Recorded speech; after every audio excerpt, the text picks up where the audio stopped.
On any other night, she wouldn't be caught dead doing this. Sir, you have some change? You have no money? Houston City Council member Wanda Adams wanted to know. You have a quarter or something? What it was like to be homeless. Can I just have a quarter? Her journey began on the steps of a Houston shelter. Salvation Army, how may I help you?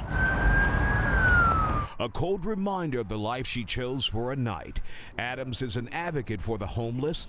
In order to appreciate their plight, she says she had to live it. I really just want to bring to attention that there is a need and that we need other funding sources available, programs available for people who really need somewhere to go. There are at least 15,000 homeless people in Houston, some living on the streets for years, like Betty Jean. Set me on fire. I was burnt on my left side. Gasoline. Betty Jean has had a rough life. The 52-year-old Oklahoma native was set on fire by her estranged husband in '97. That led to a downward spiral, including drug use and homelessness. It's hard for a woman to sleep out here in the street. She says she's been raped 4 times in the last 5 years. Her only means of survival on the streets is sex. Because you have to do so many things to a man just to get a place to lay down. You have to have sex with him just to have a pillow.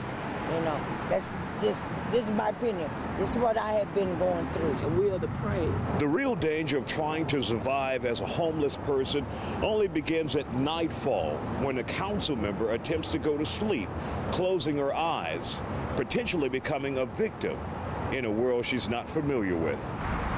Just before midnight, Adams is restless, sleeping on the streets. The only thing that separates her from the earth was a cardboard box. It's a night sleeping with at least one eye open. It was some people out here that was, noticing that I guess we hadn't been out here before, and they kept looking and coming closer. But 2 men kept Adams from becoming a victim. By her side, Christopher Banks, her chief of staff, and Sean Manning, a man who managed to escape the homelessness 6 years ago. I was driven by crack cocaine. Manning guided Adams through Houston's homeless nightlife.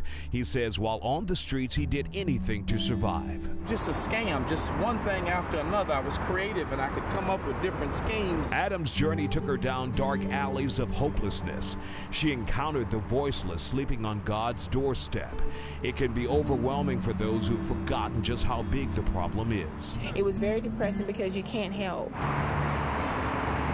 The council member wanted to witness it firsthand. She had to see the veteran forgotten by his country, the drug addict whose habit took her as low as she could go. I should have been dead a long time ago. Armed with these experiences, what can Adams do?